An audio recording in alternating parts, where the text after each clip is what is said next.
اربوں خربوں درود و سلام خاتم المرسلین سید الانبیاء حضرت محمد صلی اللہ علیہ وسلم پر، آپ کی اولاد اور آپ کی آل پاک پر اللہ تعالیٰ مغفرت فرمائے، آپ کی، میری اور ساری امت کے مسلمانوں کی، آمین۔ بسم اللہ الرحمن الرحیم۔ اسلامک وائبس کے معزز ناظرین، السلام علیکم۔ آج ہماری گفتگو کا مرکز رسول اللہ صلی اللہ علیہ وسلم کی زندگی کے معجزات میں سے چند کا تذکرہ کرنا ہے۔ معزز ناظرین، حضرت عبد الرحمن بن ابو بکر صدیق رضی اللہ تعالیٰ عنہ ایک سفر میں رسول اللہ صلی اللہ علیہ وسلم کے ہم رکاب تھے۔ اس سفر میں رسول اللہ صلی اللہ علیہ وسلم کے ہمراہ 130 اشخاص تھے۔ رسول اللہ صلی اللہ علیہ وسلم نے ان سب سے دریافت فرمایا، کیا تم میں سے کسی کے پاس کھانے پینے کا سامان ہے؟ ایک شخص کے پاس تھوڑا سا آٹا تھا۔ اس نے وہ رسول اللہ صلی اللہ علیہ وسلم کی خدمت میں پیش کر دیا۔ حضور اکرم صلی اللہ علیہ وسلم کے حکم سے وہ آٹا گوندھ لیا گیا۔ اتنے میں ایک دراز قد مشرک بکریاں ہانکتا ہوا آیا۔ رسول اللہ صلی اللہ علیہ وسلم نے اس مشرک سے ایک بکری خریدی۔ اس بکری کو ذبح کیا گیا اور حضور اکرم صلی اللہ علیہ وسلم کے حکم کے مطابق اس کی کلیجی بھونی گئی۔ پھر حضور صلی اللہ علیہ وسلم نے اس کلیجی کی ایک ایک بوٹی سب کو دی۔ پھر بکری کا گوشت 2 پیالوں میں ڈال دیا گیا اور اسے ساتھیوں کو کھانے کا حکم دیا گیا۔ حضور صلی اللہ علیہ وسلم کے کہنے پر حضرت عبد الرحمن نے بچا ہوا کھانا اپنے اونٹ پر رکھ لیا اور پھر حضور صلی اللہ علیہ وسلم کے ساتھ آگے روانہ ہو گئے۔ اس طرح حضور اکرم صلی اللہ علیہ وسلم کے دست مبارک کی برکت سے ایک بکری کی کلیجی میں اتنی کثرت ہوئی کہ 130 آدمیوں نے اس کی ایک ایک بوٹی کھائی، اور آٹے اور گوشت میں اتنی برکت ہوئی کہ تمام آدمیوں کے سیر ہو جانے کے بعد بھی کھانا بچا رہا۔ معزز ناظرین کرام، حضرت ابو ہریرہ رضی اللہ تعالیٰ عنہ چند کھجوریں لے کر حضور اکرم صلی اللہ علیہ وسلم کی خدمت میں حاضر ہوئے اور عرض کیا، یا رسول اللہ صلی اللہ علیہ وسلم، ان میں دعائے برکت فرمائیے۔ حضور اکرم صلی اللہ علیہ وسلم نے ان کھجوروں کو اپنے دست مبارک میں لے کر دعائے برکت فرمائی اور ارشاد فرمایا، لو ان کو توشہ دان میں رکھ لو، جس وقت ان میں سے کچھ لینا چاہو تو ہاتھ ڈال کر نکال لینا اور توشہ دان کو کبھی نہ جھاڑنا۔ حضرت ابو ہریرہ رضی اللہ تعالیٰ عنہ نے وہ چند کھجوریں اپنے توشہ دان میں رکھ لی اور اسے اپنی کمر سے باندھ لیا۔ وہ اس میں سے خود کھاتے اور دوسروں کو کھلاتے رہے، اور اس میں سے کتنے ہی وسق کھجوریں نکال کر انہوں نے راہ خدا میں دیں، مگر رسول اللہ صلی اللہ علیہ وسلم کے دست مبارک کی برکت سے توشہ دان میں سے کھجوریں ختم نہ ہوتی تھیں۔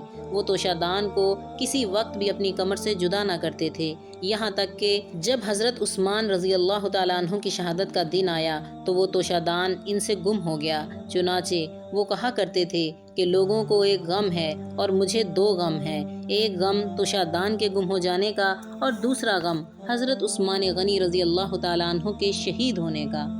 معزز ناظرین، حضرت ابو ہریرہ رضی اللہ تعالیٰ عنہ سے روایت ہے کہ ایک بار ابو جہل نے لات و عزیٰ کی قسم کھا کر کہا، اگر میں نے محمد صلی اللہ علیہ وسلم کو زمین پر ناک رگڑتے یعنی زمین میں سجدہ کرتے دیکھا تو اپنے پیروں سے اس کی گردن رون ڈالوں گا، استغفر اللہ۔ معزز ناظرین کرام، اتفاق سے ایسا ہوا کہ ایک روز نبی کریم صلی اللہ علیہ وسلم نماز پڑھ رہے تھے۔ ابو جہل اپنے ارادے کو پورا کرنے کی غرض سے آگے بڑھا، پھر اچانک الٹے پاؤں پھرا جیسے اپنے ہاتھوں سے کوئی چیز روک رہا ہو۔ لوگوں نے اس سے ماجرا پوچھا تو اس نے کہا، میں نے اپنے اور محمد کے درمیان دہکتی آگ کی ایک خندق دیکھی اور بڑا خوفناک منظر دیکھا اور کچھ پر بھی نظر آئے۔ حضور اکرم صلی اللہ علیہ وسلم نے فرمایا کہ ابو جہل میرے قریب آتا تو فرشتے اس کے ٹکڑے کر دیتے۔ حضرت جابر رضی اللہ تعالیٰ عنہ سے روایت ہے کہ نبی کریم صلی اللہ علیہ وسلم ایک سفر سے واپس آ رہے تھے۔ جب آپ صلی اللہ علیہ وسلم مدینہ کے قریب پہنچے تو اتنی تیز آندھی چلی کہ سوار گرنے کے قریب ہو گئے۔ اسی وقت آپ صلی اللہ علیہ وسلم نے فرمایا کہ یہ ہوا ایک منافق کی موت کے لیے چلی ہے۔ جو جب مدینہ پہنچے تو معلوم ہوا کہ رفع بن زید منافق مر گیا ہے۔ آپ صلی اللہ علیہ وسلم کی یہ پیش گوئی بھی سچ ثابت ہوئی۔ حضرت ابو بکر صدیق رضی اللہ تعالیٰ عنہ کے آزاد کردہ غلام سعد اور چند دیگر صحابہ سے روایت ہے، وہ کہتے ہیں کہ رسول اللہ صلی اللہ علیہ وسلم کے ساتھ ہم 400 آدمی سفر کر رہے تھے۔ ہم سب ایک ایسے مقام پر اترے جہاں پانی نہ تھا۔ لوگ گھبرا گئے۔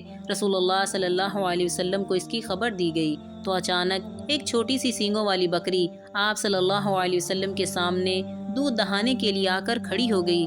رسول اللہ صلی اللہ علیہ وسلم نے اس کا دودھ دھو کر خود بھی سیر ہو کر پیا اور ہم کو بھی خوب سیر کر کے پلایا۔ اس کے بعد حضرت محمد صلی اللہ علیہ وسلم نے عرفہ رضی اللہ تعالیٰ عنہ سے فرمایا کہ اس بکری کو رات بھر روکے رکھو، لیکن میں نہیں سمجھتا کہ تم اسے روک سکو گے۔ چنانچہ عرفہ رضی اللہ تعالیٰ عنہ بکری کو باندھ کر سو رہے۔ اچانک آنکھ کھلی تو بکری غائب تھی۔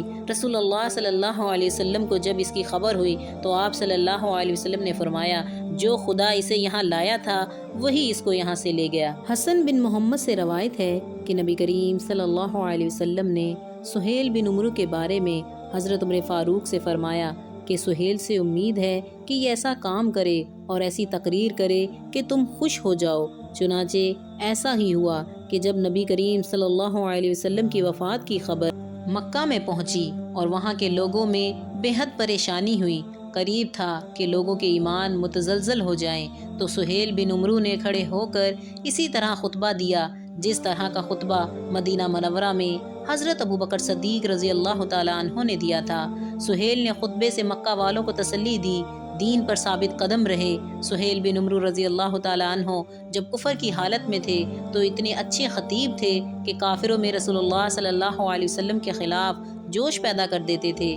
جنگ بدر میں جب سہیل بن عمرو قید ہو کر آئے تو حضرت عمر فاروق رضی اللہ تعالیٰ عنہ نے رسول اللہ صلی اللہ علیہ وسلم سے کہا کہ اگر اجازت ہو تو سہیل کے اگلے 2 دانت توڑ دوں تاکہ اس کی تقریر کا زور جاتا رہے اور کافروں میں ہمارے خلاف پرجوش تقریر نہ کر سکیں۔